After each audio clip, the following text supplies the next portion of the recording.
Hey guys, today I want to talk to you about a cheating expat. Did he get what he deserved? And also the violence here in the Philippines. Lately, it's been more and more violence being reported here in the Philippines. Here, I'll show you a notification we got from the U.S. Embassy talking about backriders up in Manila. This is where you have a motorcycle, you have the rider, and then you have a backrider with a helmet. And that backrider is reaching out and stealing people's bags and belongings as they drive by. We also had a shooting up in Valles, and this is two brothers, and one of the brothers shot the other one. Filipino on Filipino, this backrider crimes are mostly Filipino against Filipino, but a foreigner can get involved. If you're walking down the street and you got your backpack hanging out, or your girlfriend has her purse and they ride by, the one guy would just reach out and grab it as they drive by. More and more common are these crimes happening from Filipino on Filipino. Is it more common because it's happening more often? Or is it becoming more common because it's being reported more often? You know, on news outlets, on social media, on Facebook. Is it showing up everywhere as events and new crimes? Now, let me talk to you about Billy. Billy is a foreigner that lives down here in Bayawan. He's been with this girl for 3 years. He's been in the Philippines about as long as I have. I've met him a couple times here in Dumaguete, and I saw him the other day, and he looked just like the thumbnail. His arm was in a sling, his face was all bruised, and I asked Billy, what happened to you? And Billy told me the girl's family got really mad at him. And I asked him, Billy, how can they be mad at you? What did you do wrong? Well, Billy is one of these guys who brags a lot that his girlfriend has a place to live. He doesn't have to pay rent. She is living on the family's property. He lives with the family. He contributes a little bit of money for food and such, but he lives free and clear on the family compound. And he doesn't have a house that he built. He doesn't have anything. He has a motorbike that he does drive. He comes into town from time to time, but he's always bragging to me how the girls are so easy here in the Philippines. He can get anybody he wants, but he has such a small budget that he's always stuck going back to his girlfriend's house in Bayawan. Well, on one of his many trips out into the province, into Dumaguete, into Cebu, he met up with some girl, and this girl posted their meetup on Facebook, on social media. And Billy's girlfriend saw that. And she told her father and her brothers about this. When Billy finally showed up at the family compound, coming home to spend some time there, the family was really pissed with him.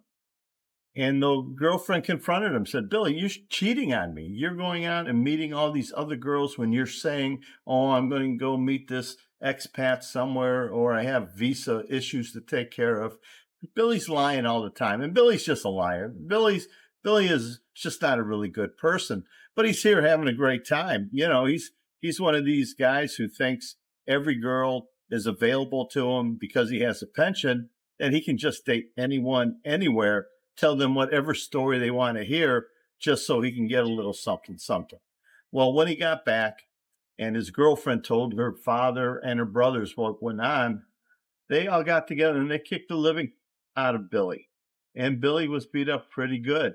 Now, Billy, when he contacted me, when he got back into Dumaguete to get some medical treatment, he didn't have no money. He's far from the end of the month. The family kept whatever money he had up in the compound, and I had to give him some money to get a hotel room for a few days, to get some food, and hopefully he goes back, says I'm sorry, and can make up with this girl, but it's not looking good for Billy. But guys, what I'm trying to say with the violence here in the Philippines, they have what I call province of justice. This is where problems are taken care of in a personal way in the province. They don't call the police. They don't go to the barangay captain. They just take care of it themselves. If you disgrace their daughter or their sister, if you do something wrong to the family, you cheat somebody, and you're in the province, you're far away from, a big police force like in Dumaguete or Cebu or Manila, the people are going to take care of it themselves. And the way they take care of these things is in a fight, they'll beat you up, and they'll take what they think you should be giving them for their pain and their suffering, for their losing face. This is one way for them to save face. If you mistreat their daughter, mistreat their sister, the family's going to take it into their own hands. And you, as a foreigner, you don't have no recourse. Can you go to the barangay captain in a small provincial town and tell them, hey, the family here beat me up? Well, chances are that barangay captain is their cousin or a relative of some sort, because everybody seems to be related to everybody in these small towns. So it's hard for you to get justice for this. You just have to suck up and take your punishment. Best thing to do is not get involved like this. Don't have a long-term girlfriend, somebody you live with, and you live on their property. You live in the family's house, and go out and cheat on the girl. And at least be smart enough not to get your picture taken and have it put on social media. This is getting really arrogant. And a lot of guys come here to the Philippines. They think they have their choice of any girl they want. And they'll be with a girl for a while. They'll call her their girlfriend. They'll live with her even. But they'll still go out and cheat on them from time to time. And eventually they're going to find out. Eventually somebody's going to know your Facebook, where you live, what area you're in. The girls here are so good at stalking and finding your information online. They'll find you, and it'll be hard for you to get away with it. Now, I want to get back to some of this violence that's going on local on local. Right outside my gate here, a lady was walking a couple weeks ago at night with her bag, and a motorcycle pulled right up to her, ripped the bag off her shoulder, and took off with this. Now, this is a poor Philippine woman, and this was done by Philippine teenagers who are driving around at night looking for opportunity to rob people and rob people of their belongings. I see more and more of this here in Valencia, in Dumaguete, even up in Cebu. When I was in Cebu with Janet, we were walking down the road, and Janet had her purse on her arm there, and people were walking by, and some guy came by and looked like he was getting ready to take a swipe at it. They were coming towards us. I could see they weren't looking at me. They were staring at Janet in the bag. So I had to step up and get between them and Janet's bag. Would anything have happened? I don't know. But you got to have your head on a swivel. You got to take precaution. You have to be aware of what's going on around you. Also, don't have stuff in your back pocket. I was talking to one guy up in Cebu. He got his pocket picked. He lost his iPhone and his wallet. And I go, how can you lose both those? You should have your phone in your front pocket. No, I had the phone loose in the back pocket, in the same pocket that I had my wallet. Just out of, he had to put it somewhere really quick, and he just stuck it in his back pocket, and he lost both of them. Even though he had that app, Find Your Phone, and he went looking for it. And he got close to where the phone was located. Trouble is, it was in a very bad neighborhood. It was in a squatter neighborhood. And he decided the best not to go in there. Just let it go. Be careful of your belongings. I'm hearing more and more of pickpockets. I'm hearing more and more of snatch and grabs. And this backrider now is a scary thing. They used to have guys as a backrider was how they would assassinate somebody. If they wanted to kill somebody, the backrider would be riding. He would have a gun. He'd pull the gun out and he would shoot somebody, whatever the target was, and they would take off. I've seen signs at checkpoints that said motorcycles with a male backrider would have to pull over, and the police would check that backrider for weapons, and he would also check them to the wanted poster. They always had a bunch of wanted photos or pictures of people that they were looking for. And the local police know these people, but when you get to the National Highway Patrol, they're very strict at the checkpoints. And one of these checkpoints is right down the street last month. And during the checking of all these motorcycles going through, and you would think they're just looking for guys with helmets, 3 people on the bike, maybe no shoes. But in this instance, they found that the bike was stolen. They checked the registration. I don't know if they have, like they do in the U.S., hot sheets or whatever, but they found that this bike was stolen.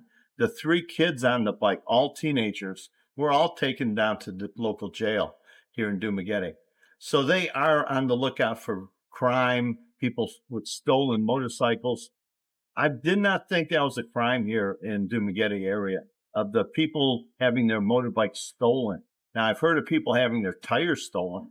I've heard of people having parts taken off their bike, but I've never really heard of anybody stealing the whole motorbike.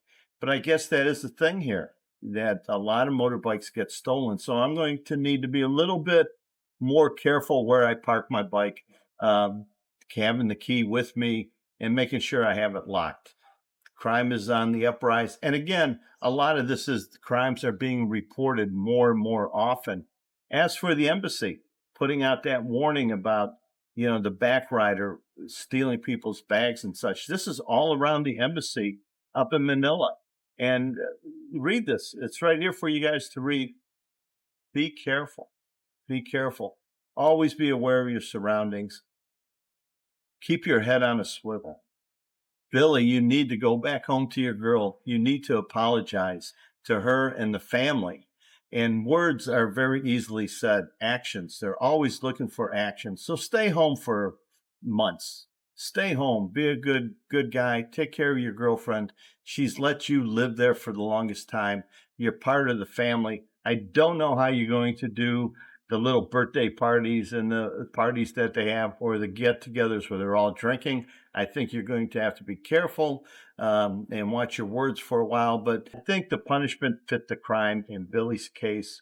Billy was going around cheating on her more than once. He was very arrogant about it, that he could do this. He thought his small pension of about $900 a month gave him a get-out-of-jail-free card that he could go anywhere he wants. Little does he know that's really not much money. And he's very lucky to have a place to live where he doesn't have to pay rent. And he could live out his life here in the Philippines in a comfortable situation if he would only be faithful to his girlfriend. Cheaters, sometimes you'd have to pay the price. I remember back in the day, the wild, wild west. I'm old. I remember all that stuff. If you got caught cheating at cards, maybe they lop off a finger or your hand. If you stole the horse, they would shoot you. Here in the Philippines, you cheat on somebody's daughter or their sister, they just beat you up a little bit, but you live to talk about it another day. Hey guys, let me know what you think about crime here in the Philippines. Leave a comment if you felt like there's more crime around you. Have you ever witnessed the back rider causing crime here in the Philippines? If you understand what I'm saying about what a back rider is, the back rider is a motorcycle with a driver, and the guy on the back rider, he's the one with the free hands, with the gun in his hand, the guy that's causing all the issues. Until next time, guys.